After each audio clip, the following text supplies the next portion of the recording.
Bonjour, je m'appelle Vanouché, j'ai 51 ans, je suis atteinte de la maladie de Parkinson depuis mes 40 ans et j'ai bénéficié d'une neurostimulation il y a à peu près 2 ans. Avant et même après la neurostimulation, j'ai eu des problèmes par rapport à l'alimentation et pendant les repas.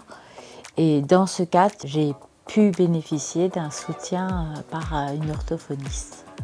Bonjour, je m'appelle Delphine, je suis orthophoniste et dans le cadre de mon activité professionnelle, je suis amenée à accompagner des patients qui ont la maladie de Parkinson.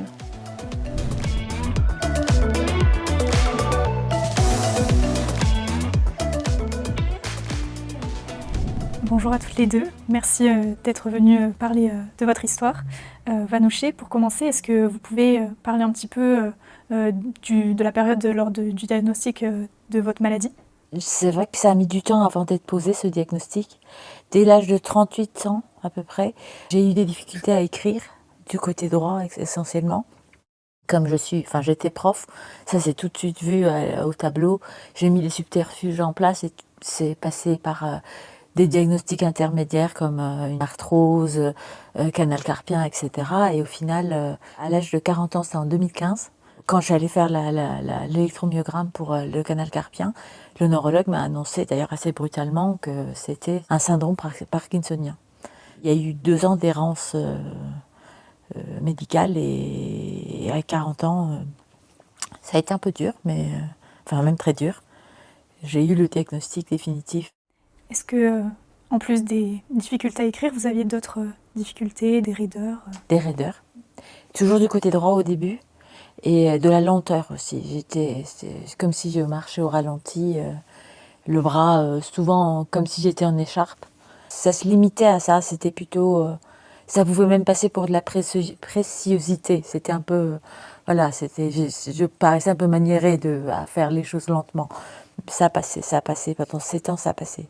Une particularité en fait dans la maladie de Parkinson, c'est que surtout chez des personnes jeunes, c'est pas la première chose qui vient à l'esprit. Donc il peut y avoir une errance au moment du diagnostic. Et juste pour remettre un petit peu dans le contexte, la maladie de Parkinson, il y a on appelle ça la triade parkinsonienne. Il y a 3 types de symptômes qui vont mener au diagnostic. C'est le tremblement de repos, que toutes les personnes n'ont pas. La rigidité musculaire, par contre ça c'est quand même vraiment très présent, et ce qu'on va appeler l'akinésie. Donc l'akinésie, c'est pas une absence de mouvement à proprement parler, mais ça peut être un ralentissement moteur ou une réduction de l'amplitude du geste. Donc ça, c'est ça qui va amener au diagnostic. Et au moment du diagnostic, on va parler de syndrome parkinsonien, parce qu'on ne sait pas encore comment la personne va réagir avec le traitement proposé. Si la personne réagit bien au traitement proposé, souvent on va plutôt parler de maladie de Parkinson, puisque c'est une particularité, c'est que la personne qui a une maladie de Parkinson réagit bien au traitement proposé. Par contre, si la maladie évolue un petit peu plus vite ou que la tolérance des médicaments est moins bonne, là on va plutôt orienter le diagnostic vers un syndrome parkinsonien. Donc du coup, Vanouché, pour sa part, a une maladie de Parkinson. Oui, d'ailleurs, je pense que ce qui a généré l'errance, c'est que je ne tremblais pas. Et dans l'imaginaire des gens, Parkinson, c'est le tremblement de repos.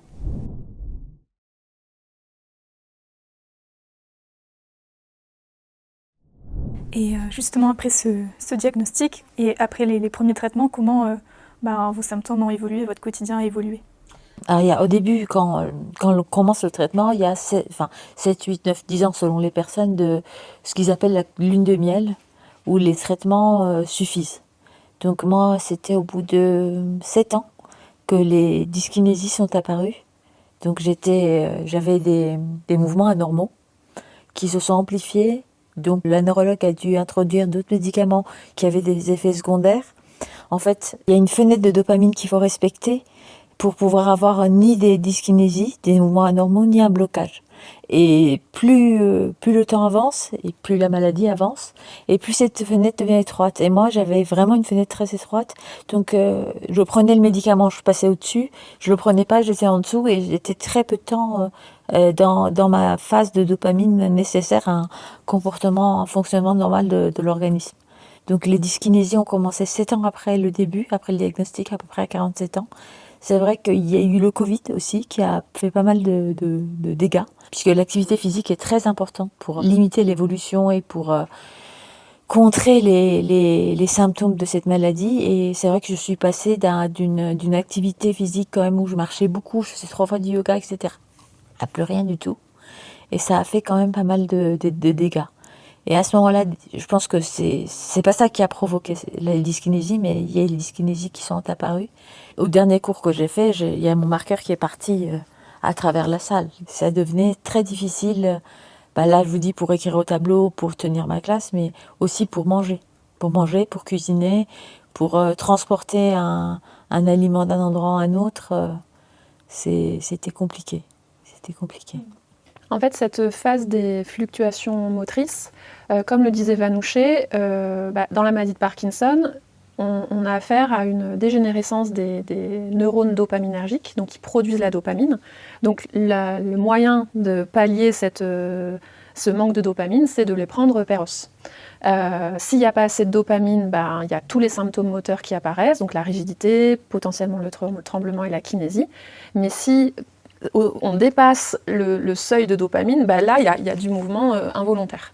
Donc c'est un équilibre, c'est un peu comme un funambule, c'est ne pas être en dessous et ne pas être au-dessus. Il faut être dans la fenêtre. Et ce qu'il y a d'autre aussi dans la période des fluctuations motrices, c'est que normalement, la personne prend le traitement, elle se retrouve dans la fenêtre et ça va bien. Et en fait, parfois, ce qui peut arriver, c'est que la personne va prendre son traitement et contre toute attente, en fait, même en ayant pris le traitement, la personne se retrouve quand même bloquée.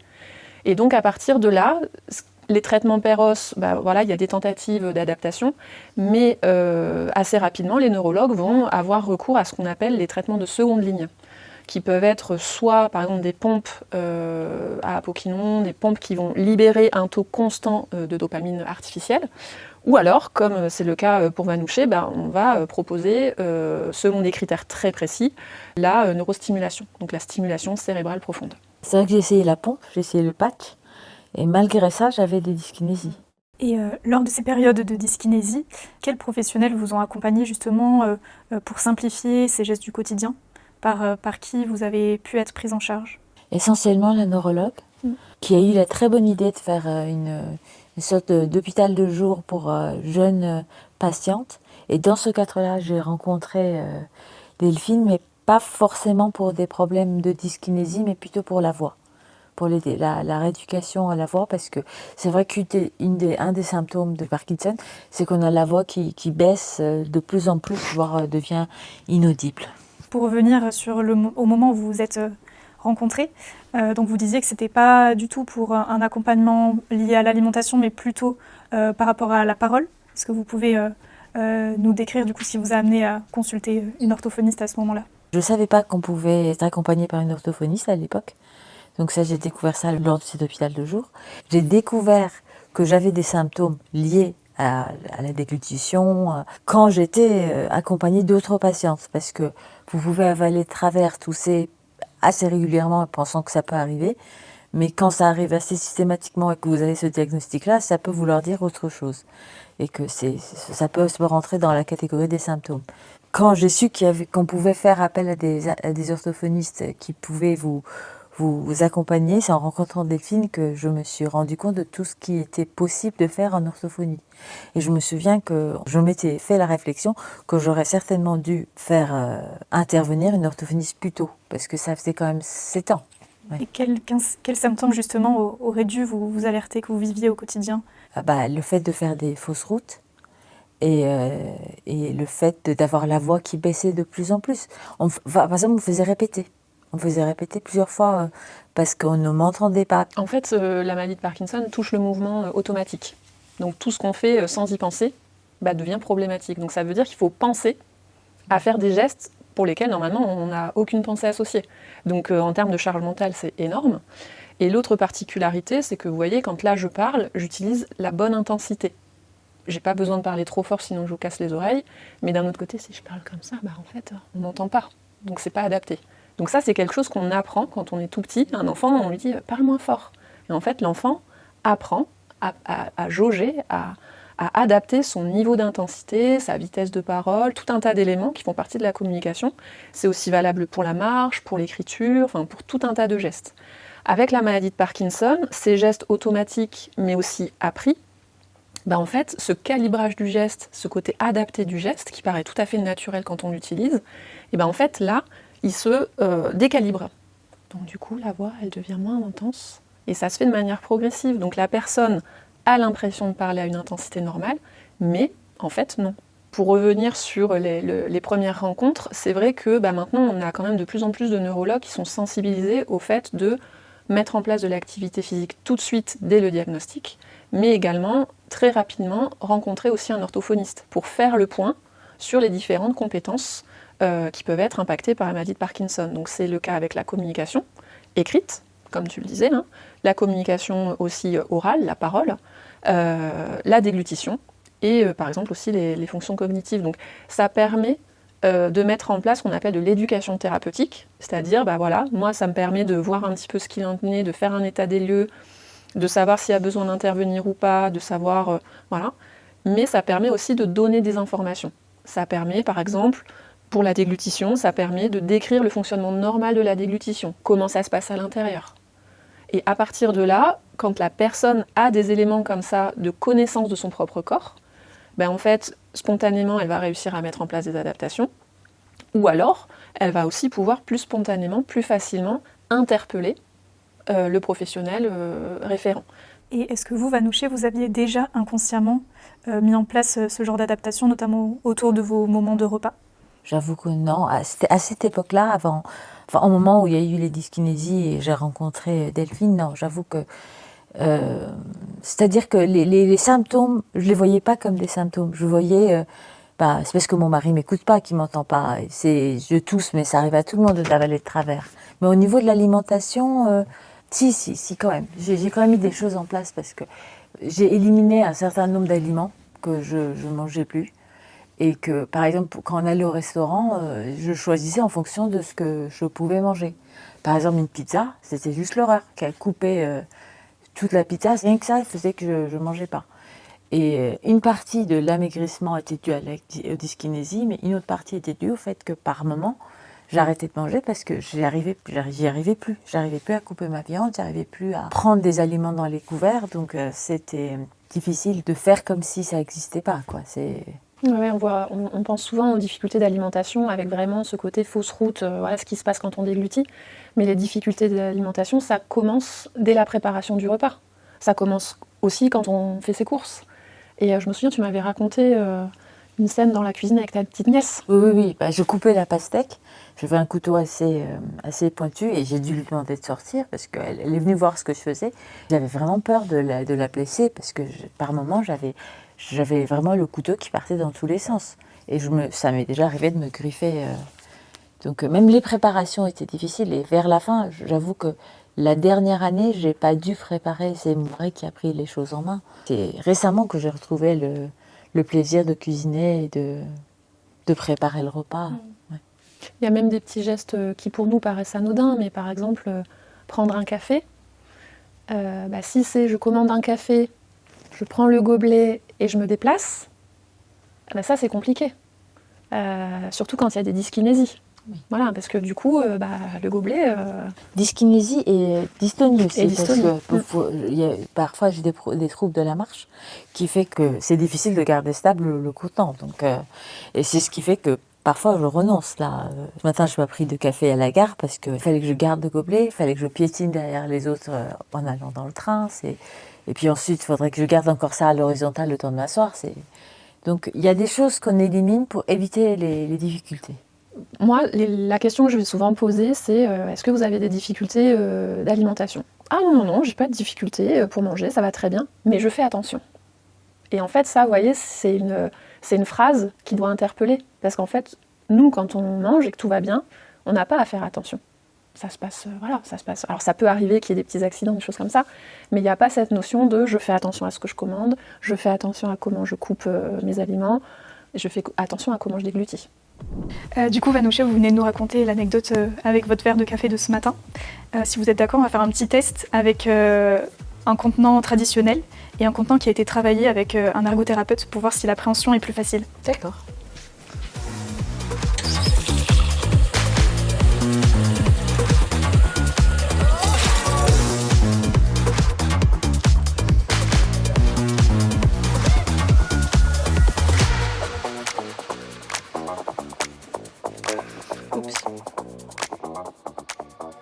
Du coup, Vanouche, qu'est-ce que vous en avez pensé?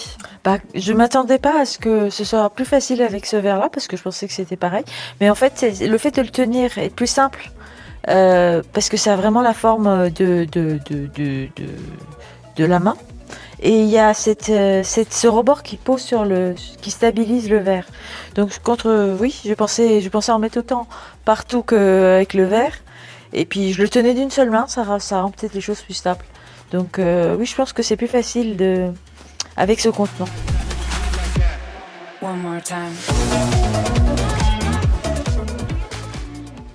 Donc dans le cas de Vanouche, il n'y a pas eu besoin d'adapter les textures parce qu'il n'y a pas eu de troubles de la déglutition. Est-ce que ces troubles peuvent apparaître dans des cas de Parkinson? Et si oui, quelles sont les solutions, des astuces à mettre en place? Alors effectivement, il peut y avoir des troubles de la déglutition assez marqués dans la maladie de Parkinson. On va avoir, je dirais, deux cas de figure. On va avoir le cas de figure où la personne, quand elle est dans la phase on, donc quand les médicaments fonctionnent, en fait, la déglutition va plutôt bien fonctionner et la déglutition va être donc normale, l'alimentation normale. Et on peut avoir des moments où la personne va être en off, donc bloquée d'un point de vue moteur, et où la déglutition va être plus laborieuse. Donc dans ces cas-là, on va pouvoir proposer une alimentation et une hydratation adaptées en fonction des besoins de la personne. Donc ça peut être parfois, vous voyez, pour les liquides, juste avoir recours à des boissons fraîches, à des boissons gazeuses qui vont stimuler en fait le réflexe de déglutition.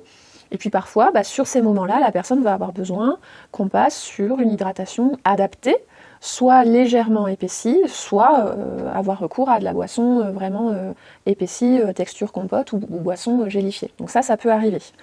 Un autre cas de figure, c'est que au décours de la maladie de Parkinson, les symptômes moteurs vont être de plus en plus marqués, les thérapeutiques ne vont plus avoir un effet aussi prononcé, et donc le trouble de la déglutition, puisque la déglutition c'est un geste moteur, ce trouble de déglutition il va être plus marqué, il va se marquer par un réflexe de déglutition qui va mettre plus de temps à apparaître, donc avec un risque que les aliments ou les boissons glissent vers le côté des poumons, et donc une fausse route vraiment avec un bolus qui part vers les poumons.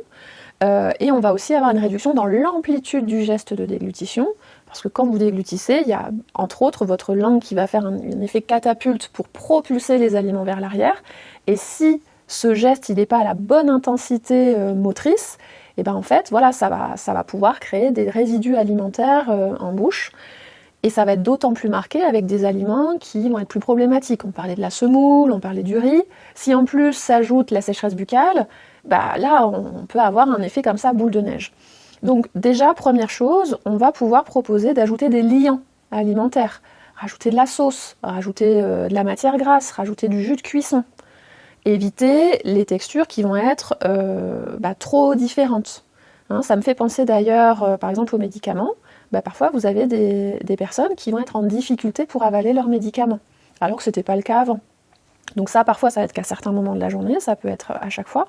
Donc là, ce qu'on peut préconiser, par exemple, c'est l'utilisation, notamment quand il faut se déplacer, c'est l'utilisation des petites compotes sous forme de gourde ou des produits sous forme de gourde, un petit peu onctueux, un petit peu, pourquoi pas un peu eau gélifiée, parce que du coup, la texture du médicament va être assez proche de cette texture compote eau gélifiée, contrairement à l'eau qui est très très très liquide et qui peut parfois poser problème. Donc il y a effectivement tout un tas d'adaptations. Parfois, en dernier recours, on peut avoir besoin de la texture mixée quand le risque de déglutition il est très important. Mais ce sera toujours du cas par cas. Ce sera toujours en fonction de qui est la personne, de ses goûts alimentaires, en fonction de ses capacités motrices et cognitives, et en fonction du moment. On a une évaluation à un moment donné, et cette évaluation, parfois, on va être amené à la revoir. On a fait des propositions d'adaptation qu'on va aussi être amené à revoir. C'est vraiment le rôle de l'orthophoniste, c'est de toujours questionner ce qui est en place, de voir si on peut faire mieux, ou si on peut revoir à la hausse ou à la baisse les degrés d'adaptation des textures. On arrive au moment où justement les dyskinésies deviennent trop importantes et que vous allez prendre une décision. Quel a été l'élément déclencheur pour vous de prendre cette décision ? J'ai pas beaucoup de certitudes dans ma vie, mais j'en ai une. C'est que je suis une mère suffisamment bonne. Et le jour où j'ai pas pu aller à la réunion parents-prof de mon fils, parce que j'étais complètement bloquée, parce que en fait c'était une époque où j'oscillais entre dyskinésie, des journées où je partais dans tous les sens et des journées où j'étais complètement bloquée, je pouvais pas sortir de la maison. Je me suis dit ça c'est plus possible. Là je suis défaillante sur tous les plans. Donc là j'ai pris la décision de subir une opération de stimulation cérébrale profonde. Ça enlève les effets secondaires. C'est pas quelque chose qui remplace le manque de dopamine, mais ça empêche qu'on passe dans des moments de dyskinésie forts et des moments de blocage. Et après, j'ai été opérée en octobre 2024. Et suite à cette neurostimulation, est-ce que d'autres symptômes que vous n'aviez pas auparavant se sont manifestés ? Oui, parce qu'il y a toute une période de réglage du stimulateur qui fait que je me suis retrouvée avec un syndrome cérébelleux, qui a comme symptôme le déséquilibre, hypersalivation, enfin en tout cas c'était le problème de salivation et l'élocution. Donc c'était une période très difficile psychologiquement parce que je pouvais pas écrire, j'avais du mal à parler et j'avais du mal à me déplacer, mon autonomie était réduite à 0. J'étais passée quand même par une opération assez lourde en y mettant beaucoup d'attentes. Et je m'étais retrouvée limite pire qu'avant. Alors, je pense pas que c'était pire, mais c'était le ressenti que j'avais. Et là, par exemple, au niveau des préparations des repas, je pouvais plus rien faire parce que je tenais pas debout. Et c'est à ce moment-là que je me suis tournée vers Delphine pour la salivation, où tu m'as donné des astuces. Et puis surtout, tu m'as fait prendre conscience que j'avalais pas ma salive. Voilà, c'est ça. C'est... Ouais. En fait, voilà, on s'était vu très régulièrement depuis 2023 pour l'écriture, pour la parole. Donc c'est vrai qu'à cette période-là, au niveau alimentation, il n'y avait pas lieu pour moi d'intervenir vraiment de manière spécifique. Suite à l'intervention, comme le dit Vanouché, ça reste une intervention au niveau du cerveau. Donc en fait, on a certaines personnes pour qui tout de suite, la stimulation fonctionne bien, il y a très peu d'œdème au niveau cérébral et du coup ça a vraiment ce côté miraculeux. Et puis parfois ça peut prendre plus de temps. Et donc là c'est pas évident à la fois pour le patient et à la fois aussi pour les équipes qui accompagnent.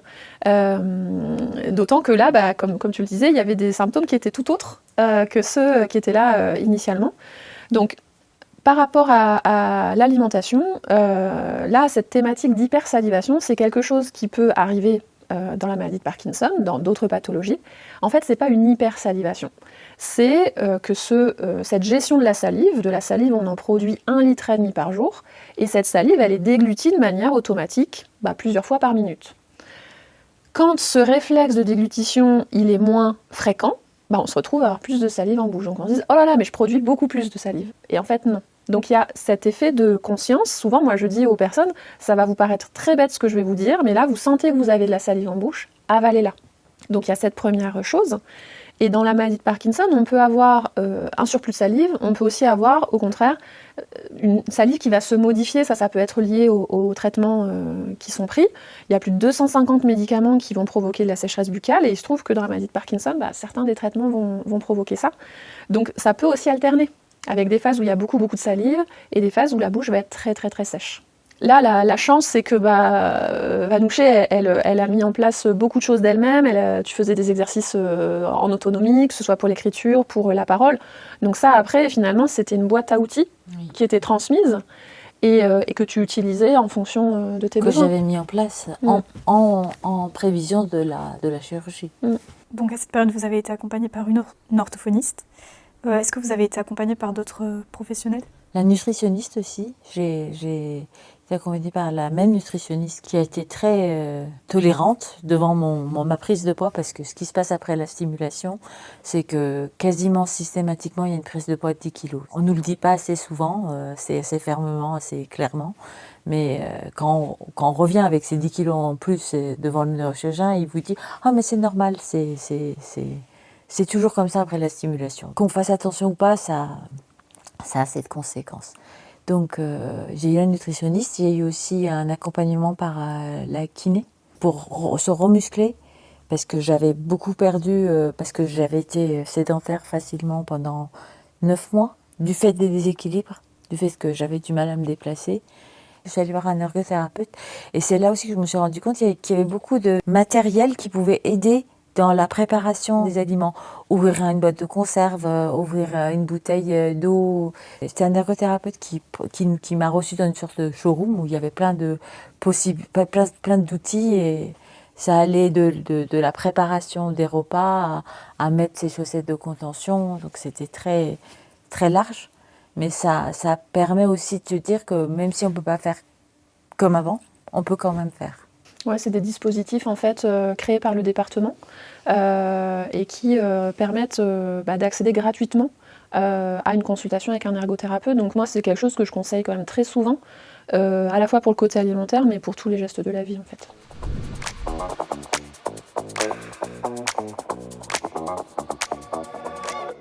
On va passer maintenant à votre vie aujourd'hui. Donc, est-ce que vous avez pu retrouver un équilibre suite à ces ajustements de traitement suite à la neurostimulation ? Oui, ça a mis du temps, beaucoup de temps. J'étais opérée en octobre 2024 et je suis bien depuis 3 mois. Donc ça a été long. Aujourd'hui, je ne regrette pas du tout. Si je m'aurais vu il y a 6 mois, je vous aurais peut-être pas dit la même chose. Les dyskinésies sont pratiquement disparues. J'ai retrouvé mon visage d'avant. Ça, c'est vrai que tout le monde me le dit. J'ai du mal à cacher mes sentiments au niveau du visage par rapport aux gens ou ce qui se passe. Et ça avait complètement disparu. J'avais une sorte de masque du fait d'avoir mal. Et je pense que du fait de la maladie aussi, il y a un masque parkinsonien. Et je le sentais quand je passais en dessous de cette fameuse fenêtre de dopamine, que le visage se figeait. Donc, je retrouve ma fonction. Même les enfants, ils me disent, ça y est, maman est de retour. Ça a été difficile, mais je me dis, je ne l'ai pas fait pour rien. Et comment, du coup, votre quotidien a évolué autour de ces moments des repas ? Est-ce que ça s'est facilité ? Est-ce que vous rencontrez encore des difficultés ? Globalement, je peux dire que j'ai repris, au niveau de la préparation, il n'y a quasiment pas de soucis. Il faut vraiment que je sois dans un mauvais jour pour que ce soit difficile. Mais c'est ce qu'on disait, c'est que maintenant j'ai conscience qu'il y a certains aliments qui peuvent poser souci, et je pense que je les ai éliminés d'emblée. C'est la semoule sèche, par exemple la petite peau des amandes. J'aime beaucoup les amandes grillées, mais j'ai arrêté de manger des amandes grillées parce que ça me fait tousser à tous les coups.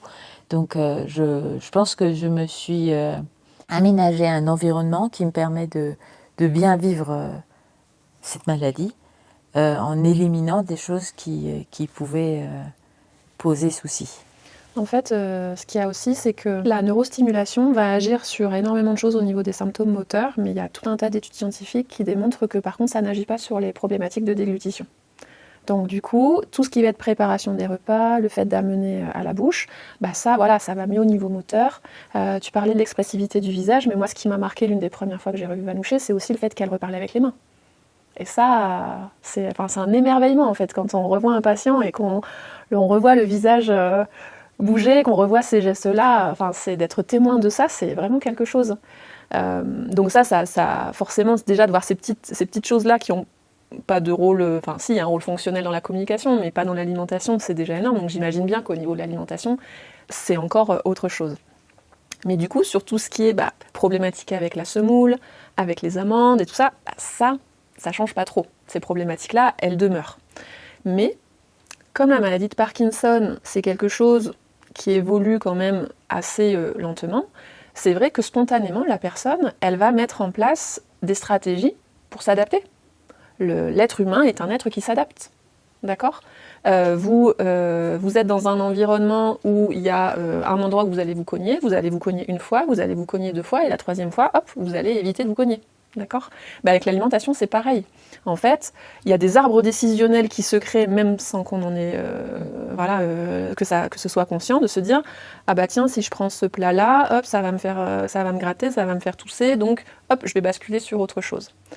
Cette adaptation, elle a un impact positif parce que ça permet de bien fonctionner. Elle a un revers de la médaille, c'est que aussi bien on s'adapte à quelque chose de mieux, aussi bien on s'habitue à quelque chose qui peut dysfonctionner. Et c'est ce que tu décrivais tout à l'heure, c'est tiens, là j'ai toussé, et c'est quelqu'un d'autre qui dit tu sais, c'est pas normal là si tu tousses. Donc il y a c'est un petit peu ces deux penchants, ces deux plateaux de la balance dans la maladie de Parkinson, où il va y avoir à la fois tout un tas de capacités d'adaptation, et là où ça va devenir problématique, c'est quand soit les capacités d'adaptation elles sont limitées, pour des difficultés motrices, cognitives ou autres, soit parce que finalement on va se dire non, mais c'est pas grave. C'est pas grave parce qu'on s'y habitue. Ou alors, c'est normal parce que j'ai une maladie de Parkinson, donc de toute manière, je sais qu'il y a des difficultés de déglutition, donc c'est la maladie qui évolue. Sauf que ça, après, ça peut entraîner une espèce de spirale un petit peu négative dont on peut sortir.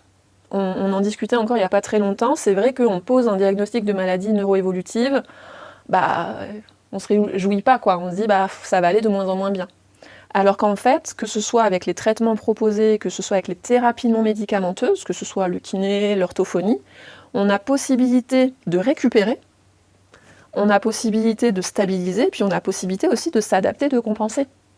Soit grâce aux thérapeutiques, mais aussi grâce aux stratégies et aux outils que la personne va pouvoir utiliser au quotidien. Donc c'est vrai que de garder en tête que, tiens, là ça se passe pas bien, je pense par exemple au niveau de l'alimentation, tiens, j'ai des difficultés à avaler mes médicaments. C'est se dire, tiens, je vais en parler, parce que peut-être qu'il y a une solution à trouver à ça. Moi, je trouve ça très important de rappeler que c'est pas parce qu'à l'instant T, on n'y arrive pas, qu'avec une prise en charge adéquate, ça peut pas s'améliorer. On ne guérit pas de cette maladie, c'est sûr, mais on peut mieux vivre avec. Et donc, faut beaucoup d'engagement, on n'a pas toujours le courage, mais c'est possible de revenir un peu en arrière. D'où l'importance de consulter quand même précocement. C'est pas se dire, bon, pour le moment ça va bien, j'en ai pas besoin. Peut-être, mais du coup, il peut quand même se passer des choses. Déjà, savoir où en est précisément la personne, comme je disais, revoir le fonctionnement normal, et puis décrire les outils à disposition pour pas attendre que ce soit vraiment très problématique pour les mettre en place. On parlait de la prise de poids, mais ce qui peut aussi arriver, c'est la perte de poids, et la perte de poids importante. C'est plus facile d'intervenir si une personne a perdu 1, 2, 3 kilos, tout dépend de son poids initial. C'est plus facile d'intervenir si là c'est juste une pente un peu glissante ou c'est quelque chose qui quand même dure dans la durée, ou si c'est la personne elle est dénutrie, elle est très asthénique, elle a plus de force, voire elle s'est cassée une hanche ou que sais-je, là c'est compliqué d'intervenir. C'est possible mais c'est plus compliqué. Donc l'adage vaut mieux prévenir que guérir, très clairement oui. Moi je préfère que quelqu'un vienne me voir, ça arrive parfois, oui mon neurologue m'a dit de venir vous voir mais je ne sais pas pourquoi. Vous venez, je vais vous expliquer, et vous savez quoi, on n'a pas besoin de se revoir, mais par contre vous savez qu'à tout moment s'il y a besoin, on peut se revoir. Parce qu'en plus, et ça peut être compliqué de trouver un orthophoniste, donc si déjà dans la démarche il y a un contact qui est pris avec une personne, le jour où il y a un problème, c'est plus facile après de relancer le processus. Et du coup aujourd'hui vous êtes encore suivi par des professionnels ? Oui. Et quelle est l'équipe de professionnels, quel corps de métier vous accompagne encore dans votre quotidien ? Alors la neurologue évidemment, neurochirurgien aussi du fait de la chirurgie, mais beaucoup plus espacé qu'avant. Je vois Delphine, on se voit tous les mois à peu près. Ouais. On se voit une fois par mois, mais parce que en parallèle, Vanouché travaille toute seule. Donc après on s'adapte. Il n'y a pas qu'une maladie de Parkinson, il y a autant de profils que de personnes. On est des personnes avant d'être une pathologie. Et du coup, c'est aussi à nous, en tant que professionnels, d'adapter le suivi aux besoins et aux possibilités de la personne. Et là, il se trouve que comme Vanouché travaille beaucoup à la maison, on n'a pas ce besoin de se voir trop régulièrement. Après, j'ai une équipe de kinés béton. Je vois encore la nutritionniste.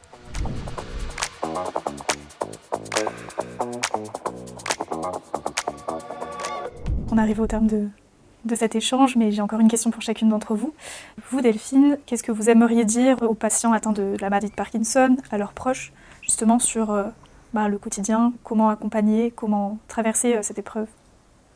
Alors moi, déjà, le premier message, ça serait de consulter le plus tôt possible un orthophoniste. Je pense que maintenant, c'est acquis qu'on voit son neurologue plusieurs fois par an, qu'on va chez le kiné. Et idéalement, du coup, c'est se dire, je fais le point au moins une fois par an avec un orthophoniste, quitte à ce qu'il n'y ait pas de suivi qui s'en suive, mais au moins pour faire le point. Ça, c'est la première chose. Deuxième message, c'est de se dire que, oui, c'est une maladie neuroévolutive, mais c'est pas pour autant qu'on peut rien faire. Au contraire, il y a des choses qui peuvent être faites, des choses qui peuvent se faire spontanément, mais du coup, des fois, c'est intéressant de mettre sa conscience sur se dire, voyez, là, vous avez fait telle chose, voilà, c'est une compensation et c'est très bien. Mais aussi pouvoir donner des astuces. Moi, j'apprends, bien sûr, dans mes formations et tout ça, mais j'apprends aussi au contact des patients qui, des fois, vont me donner des astuces du quotidien. Et du coup, nous, on a ça à transmettre aux gens. Donc ça, c'est vraiment très utile, à la fois pour le patient et puis parfois aussi pour les aidants. On peut orienter aussi vers des ergothérapeutes, des nutritionnistes, comment adapter les textures si besoin, comment adapter, enrichir l'alimentation si besoin. Comment compenser le manque de salive, comment gérer le trop de salive. Donc il y a tous ces aspects-là. Comment faire pour que on puisse manger sans avoir d'appréhension à en mettre partout. Et puis on a un rôle aussi, et ça c'est plutôt adressé peut-être aux autres professionnels, c'est qu'on a un rôle dans l'information. On n'est pas que rééducateur, on est aussi source d'information pour donner des éléments quand tout va bien, quand tout fonctionne, mais pour donner des éléments, encore une fois, pour remplir cette boîte à outils. Donc cette notion d'information, d'éducation thérapeutique, pourquoi pas faire des groupes pour réunir des patients qui ont des problématiques un peu similaires, pour qu'ils puissent échanger. Et pour ça, c'est vrai que les associations de patients aussi ont un rôle important. Vous voyez, c'est tout un tas d'outils qui vont être à disposition pour accompagner le patient, l'aidant, et puis pourquoi pas travailler en équipe aussi avec les autres intervenants. Et vous, Vanouché, qu'est-ce que vous aimeriez dire sur le quotidien que vous avez vécu avec la maladie de Parkinson? Qu'est-ce que vous aimeriez transmettre comme message pour déconstruire certains préjugés qu'on pourrait avoir sur cette maladie?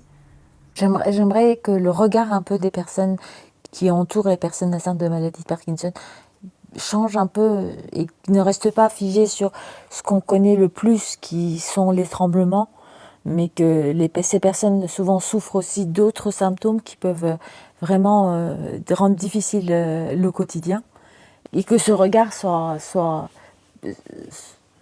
déplace un peu, et que les gens se rendent compte que ça demande une énorme charge mentale que de pouvoir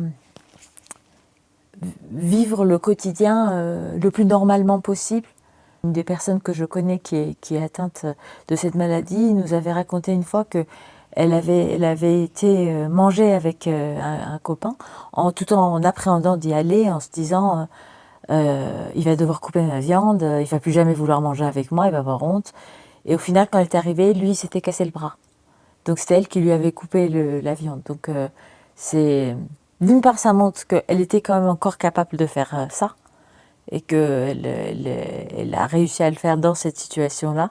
Et d'autre part, c'est l'appréhension du regard des autres qui peut parfois nous empêcher de faire les choses, et surtout qui peut nous pousser à nous isoler, alors que... Puis le repas, c'est quelque chose de convivial, donc c'est quand on commence à se retirer de ce rituel, on perd beaucoup de choses. Ce que j'aimerais le plus, c'est que le regard change. Et vous disiez aujourd'hui, vous avez retrouvé ce plaisir de cuisiner. Est-ce que vous avez une anecdote sur un des moments où vous vous êtes rendu compte que vous avez retrouvé vos capacités? C'était mon mari qui a cuisiné peut-être pendant 1 an et demi depuis mon opération, et l'image que j'ai, c'est lui arrivant dans la cuisine et voyant que le repas a été fait, et il m'a dit, je suis contente, pas parce que je le fais pas, mais parce que tu peux le faire. C'était quelque chose qui me manquait beaucoup, donc c'est un peu une preuve d'affection, d'amour que je peux aussi transmettre. Et dès les premiers repas, ça a été le cas. Merci à toutes les deux d'être venues pour nous parler de la maladie de Parkinson. Je suis sûre que cet échange va pouvoir aider d'autres patients ou même des professionnels à mieux comprendre et appréhender du coup, l'accompagnement qui est nécessaire autour de cette maladie. Donc merci à toutes les deux. Merci à vous. Et puis nous, on se retrouve de suite pour répondre aux questions en direct en présence de Delphine et Vanouché. Bonjour à tous et merci d'avoir suivi ce webinaire. Nous sommes en présence de Delphine et de Vanouché pour répondre à vos questions. Donc nous avons déjà des questions qui ont été posées dans le chat. La première, existe-t-il des recours au bavage salivaire très fréquent dans la maladie de Parkinson? Alors bonjour, oui. Donc quand il y a effectivement des pertes salivaires très importantes, déjà ce qui peut être intéressant, c'est de voir si on peut réactiver un petit peu ce réflexe de déglutition quand même, parce que il est très important. Parce que quand la salive coule devant, elle peut aussi couler un petit peu derrière et pas être bien perçue. Donc, c'est quand même toujours important d'essayer de réactiver ce réflexe de déglutition. Et ensuite, les solutions qui existent, ça va être des solutions médicales. Donc là, c'est vraiment un médecin qui va pouvoir les prescrire. Parfois, on peut avoir la pose de patch au niveau des glandes salivaires, ici, là, au niveau du cou. On peut avoir l'injection de toxines botuliques dans les glandes salivaires pour limiter la salivation. Et on peut aussi avoir sous forme de gouttes sous la langue, pour limiter cette salivation. Il y a des précautions à prendre, c'est toujours au cas par cas, donc vraiment c'est le médecin qui va décider si c'est possible. Et ensuite, ce qu'il faut avoir en tête, c'est que quand on limite la quantité de salive, on la limite en dehors des repas, mais on la limite aussi pendant les repas. Et la salive, elle est très importante pendant les repas pour lubrifier les aliments et déglutir. Donc c'est vraiment des décisions qui demandent réflexion. Parce que parfois, ça peut vraiment occasionner une bouche très sèche ou alors une salive très épaisse, très collante, et auquel cas, on va avoir un effet très négatif finalement en bouche. Donc, il faut vraiment peser les pour et les contre, mais c'est sur avis médical de toute manière. Merci pour cette réponse. On a une deuxième question qui nous vient, qui est comment peut-on expliquer cette prise de poids après la chirurgie de stimulation cérébrale? C'est une d'après ce qu'on m'a expliqué, la neurochirurgienne m'a expliqué, c'est vraiment une manière empirique qu'ils s'en sont rendus compte. Ils n'ont pas d'explication. C'est que, l'hypothèse qu'ils posent, c'est que la stimulation va stimuler des zones qui vont être impliquées dans la satiété. Mais il n'y a pas eu d'étude de fait. Il y a juste la constatation qu'après l'opération, en général, on prend 10 kilos, mais que ça se stabilise après. Voilà, et c'est quelque chose que tu disais dans la vidéo aussi, c'est que si avant l'intervention, il y a beaucoup de dyskinésie, beaucoup de rigidité musculaire, tout ça occasionne une dépense énergétique. Et donc, après l'intervention, cette dépense énergétique, elle est moins importante. Donc, s'il y a moins de dépenses énergétiques, il y a plus de stockage. Pour rester sur le sujet de la neurostimulation, est-ce que cet implant cérébral, cette stimulation reste à vie dans le cerveau ou doit-on changer à quelle fréquence? Non, les électrodes, c'est à vie. Les électrodes, en fait, la stimulation consiste en la mise en place de 2 électrodes dans le noyau gris de chaque côté et de chaque hémisphère. Les électrodes, on n'y touche pas. C'est relié à un stimulateur via des fibres. Ça, on n'y touche pas non plus. Par contre, il y a 2 possibilités. Soit vous prenez l'option qui se recharge pas, mais qui se change tous les 4 ans. Soit vous chargez toutes les semaines votre stimulateur et vous changez de stimulateur tous les 25 ans. Voilà. En fait, donc les électrodes, elles sont implantées à l'intérieur à peu près à ce niveau-là, et vous allez avoir un câble en interne qui va passer ici. Et le stimulateur, toi, il est où? Il est sous la clavicule? Non, voilà. Donc, il est au niveau de l'abdomen. Ouais, il peut y avoir 2 sites. Soit chez certaines personnes, le stimulateur va être positionné ici sous la clavicule, ou alors chez d'autres personnes, ça va être ici sous les côtes. Et maintenant, effectivement, on peut avoir des stimulateurs qui en fait sont une pile, d'accord? Cette pile, elle peut se recharger en transcutané. Donc, on pose un dispositif qui permet de recharger cette pile. Voilà. Pour passer sur un autre sujet, notamment au sujet des ergothérapeutes, vous parlez dans le webinaire du dispositif de la région pour avoir une consultation avec un ergothérapeute. Quel est ce dispositif et dans quelle région cela est-il possible? Alors nous, on est dans l'Hérault et c'est donc un dispositif départemental Après, dans la mesure où c'est valable dans notre département, peut-être qu'effectivement, ça n'est pas le cas dans tous les départements, mais ça vaut le coup de se renseigner. Nous, le dispositif ça s'appelle l'étape. Voilà, l'étape à Latte, exactement, pour ceux qui sont du département. Et après, il faut savoir que nous, effectivement, enfin moi, je vais spontanément orienter les patients vers ce type de dispositif parce que je sais qu'il existe. Mais par exemple, dans les centres experts, et les centres experts Parkinson, il y en a dans chaque région. Dans les centres experts, vous pouvez avoir des ergothérapeutes. Donc, vous pouvez très bien solliciter le centre expert Parkinson de votre région sans que votre neurologue soit de ce centre expert. Hein. C'est vraiment un centre qui a pour objectif d'accueillir et de répondre aux besoins de tous les patients, notamment sur des dispositifs d'éducation thérapeutique, ETP, éducation thérapeutique du patient, mais aussi pour éventuellement avoir des consultations avec typiquement des ergothérapeutes qu'on peut retrouver en milieu hospitalier. Très bien, merci pour cette réponse. On a une autre question. Quelles aides techniques au repas peuvent être mises en place? Tu veux peut-être expliquer celle que toi, tu as utilisée peut-être dans la préparation déjà? Je ne comprends pas trop. Les aides techniques, les outils qui peuvent être utilisés. Je n'ai pas utilisé. Non. Vanouché, dans le reportage, expliquait effectivement pour l'ouverture des bouteilles, l'ouverture des conserves. Hein, déjà, ça peut être intéressant. Et après, pendant les repas, c'est un petit peu au cas par cas, en fonction de la plainte. Par exemple, on voyait la vidéo quand le verre, c'est compliqué, le verre, on peut avoir comme ça un verre avec un peu de rebord, par exemple. Moi, ce que je vais pouvoir préconiser d'emblée, c'est d'éviter les verres allongés.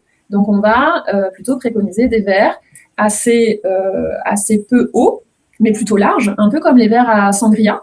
Ce qu'il y a d'intéressant avec ces verres-là, en plus, c'est que tout le monde peut l'utiliser. Vous voyez, c'est pas stigmatisant. Donc ça, c'est intéressant.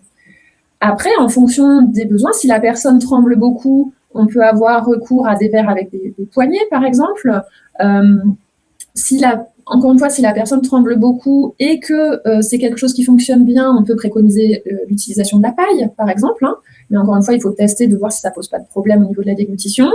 Et après, pour tout ce qui est couvert, on va favoriser, par exemple, des couverts un peu bombés pour éviter que s'il y a un petit peu de tremblement, un peu de maladresse, du coup, les aliments restent davantage dans le couvert. Hein. Je pense notamment à un couvert qui s'appelle la Georgette. Donc, c'est connu des fois plus pour le côté bijou, mais il y a aussi la Georgette, c'est une espèce de fourchette, c'est entre la fourchette et la cuillère. Donc, ça permet de manger comme avec une fourchette, mais d'avoir quand même une petite partie qui va garder plus facilement les aliments sur le couvert. Voilà. Et justement, est-ce que ces consultations chez les ergothérapeutes ou bien, pour votre cas Delphine, chez les orthophonistes, est-ce que ces consultations sont remboursées dans le cas de l'accompagnement des patients atteints de la maladie de Parkinson?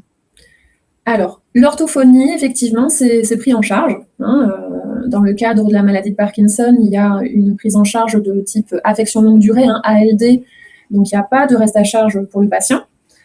Et pour les ergothérapeutes, si c'est une consultation libérale, là, effectivement, malheureusement, il n'y a pas de remboursement par la sécurité sociale. Il faut faire le point avec les mutuelles, parce que parfois, les mutuelles peuvent prendre en charge une partie. Et après, ce qu'on décrivait, c'est que les dispositifs départementaux, c'est vraiment une consultation gratuite, puisque c'est pris en charge par le département. Et s'il y a consultation au milieu hospitalier, pareil, c'est dans le forfait d'hospitalisation de jour, par exemple. Donc, c'est des dispositifs qui sont plus accessibles, effectivement. Une question qui concerne un petit peu plus Vanouché. Comment des proches, en l'occurrence pour la personne qui pose la question, des amis, peuvent aider leur entourage qui sont atteints de la maladie de Parkinson? Vaste question.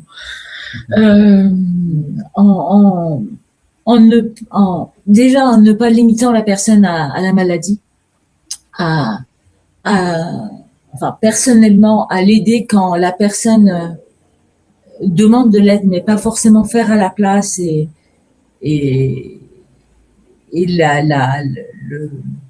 le stigmatiser un peu comme une personne pas être plus capable de faire les mêmes choses.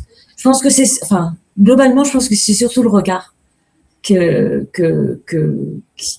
faut garder optimiste et bienveillant. Ouais. Moi, je voudrais compléter, c'est Maria Montessori qui disait chaque chose que tu fais à ma place, c'est quelque chose que tu me voles. Et en fait, des fois, on veut faire à la place parce que ça part d'un bon sentiment, pour ménager, pour se sentir utile aussi, des fois. Mais vraiment, c'est important de laisser faire. Et quand il y a un doute, bah, en fait, juste, il faut dire les choses. Écoute, j'aurais envie de t'aider. Est-ce que tu as besoin de moi ou alors, voilà, sache que je te laisse faire. Et si à tout moment, tu sens que tu as besoin d'aide, surtout dis-moi.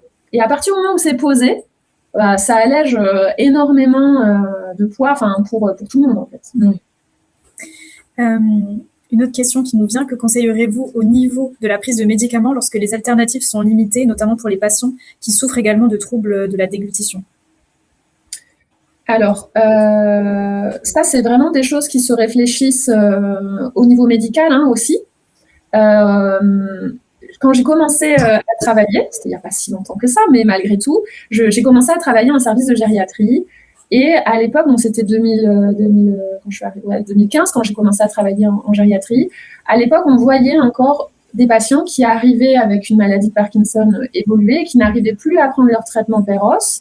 Donc, ils étaient bloqués et donc, ils n'arrivaient encore moins à prendre leur traitement Péros. Donc, c'était vraiment un cercle vicieux dont on avait beaucoup, beaucoup de mal à se sortir parce que la solution, c'était d'essayer de piler les médicaments, sauf que c'est des médicaments qui, normalement, ne peuvent pas être pilés puisqu'ils sont enrobés d'une pellicule pour que la diffusion se fasse au bon endroit dans l'organisme, souvent au niveau intestinal. Et donc, si ça ne se fait pas comme ça, c'est vraiment pas bon pour le patient. Maintenant, ce que je vois, c'est que quand on se retrouve dans ce type de situation, ou pour une raison X ou Y, parfois à cause d'une infection urinaire, parfois à cause on appelle ça une épine irritative, quelqu'un qui va avoir un état de santé qui va se dégrader et qui va être en difficulté pour prendre ses médicaments ou qui va avoir des troubles de la déglutition qui vont flamber. Là, par exemple, en ce moment, avec l'épisode de canicule et de la déshydratation, ça peut survenir, par exemple. En fait, ce qu'on va pouvoir proposer parfois, c'est que la personne soit hospitalisée et que plutôt que d'essayer à tout prix de lui faire prendre les traitements Péros alors que ça n'est pas possible, de basculer sur la mise en place d'une pompe, par exemple, qui va diffuser en continu, qui va complètement chanter la problématique de prise Péros. Donc ça, c'est pas l'orthophoniste qui le décide, bien évidemment.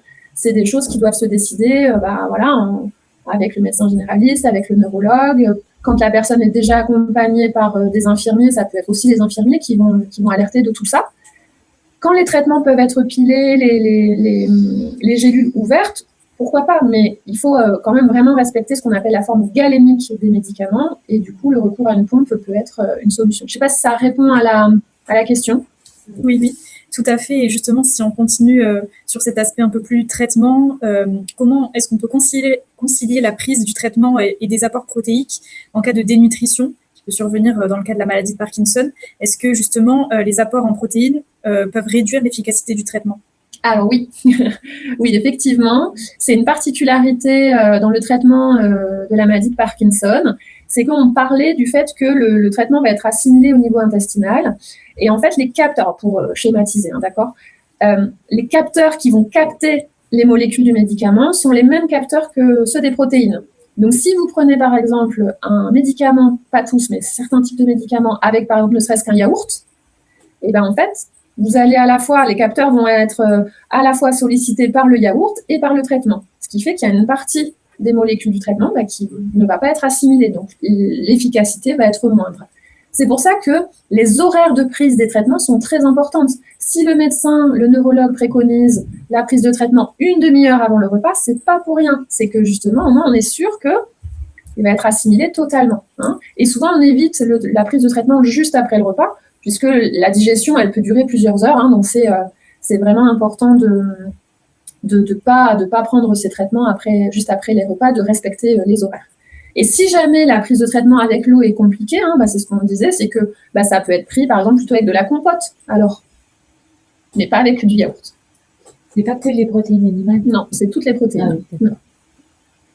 Ah, oui, oui, c'est toutes les protéines animales, surtout protéines animales. Merci pour cette réponse. Vanouché, vous avez parlé d'un travail que vous avez effectué avec un kiné. Est-ce que vous savez s'il existe des dispositifs avec des EAPA ou des enseignants d'activité physique adaptée? Moi, j'en ai pas rencontré qui étaient spécialisés dans la maladie de Parkinson. Mais de toute façon, toutes les activités physiques presque se valent. Donc, dans la mesure où on arrive à mettre en place des exercices réguliers en accompagnement personnalisé ou pas, c'est bon pour la maladie.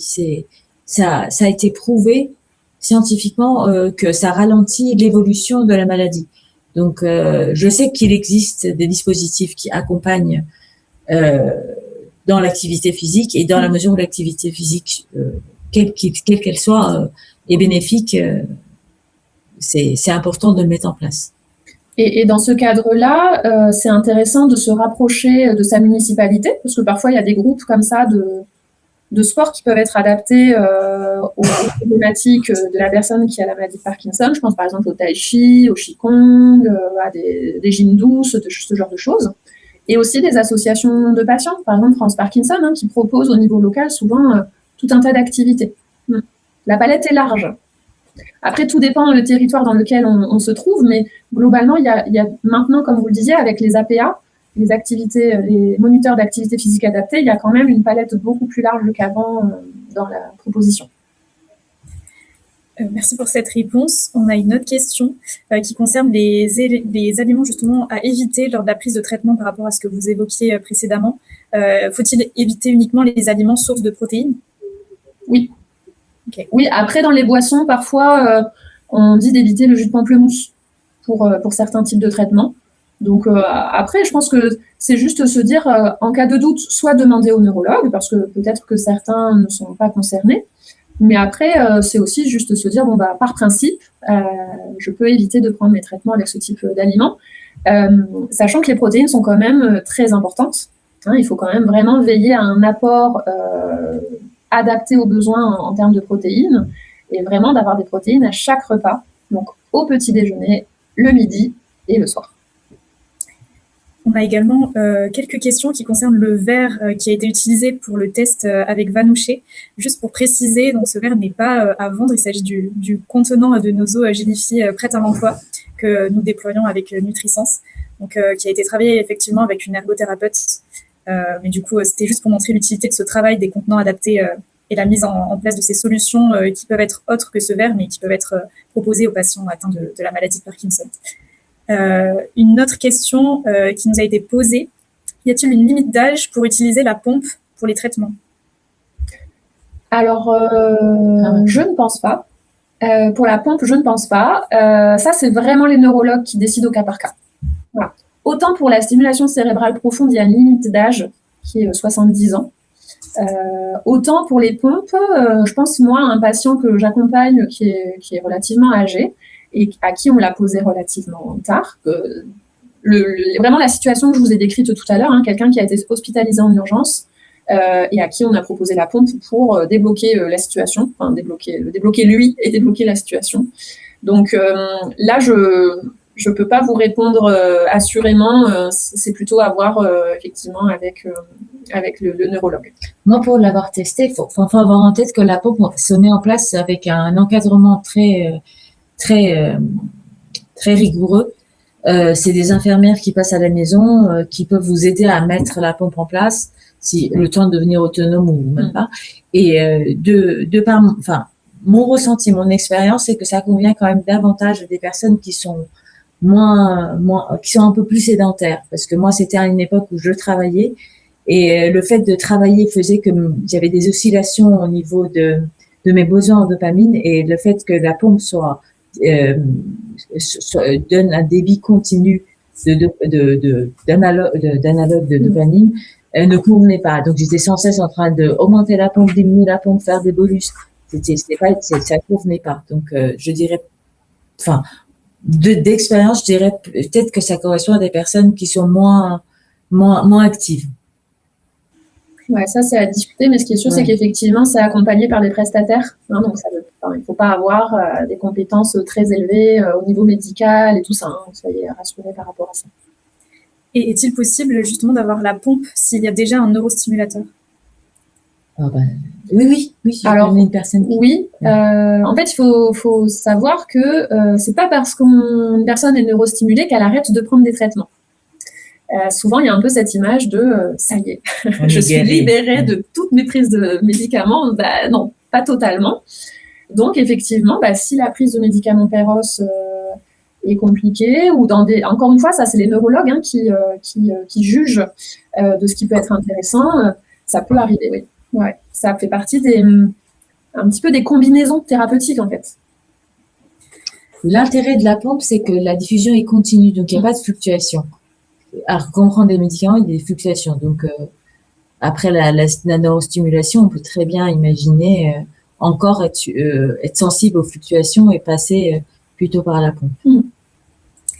Merci pour vos réponses. On arrive au terme de cet instant de questions. Merci à tous justement pour les avoir posées.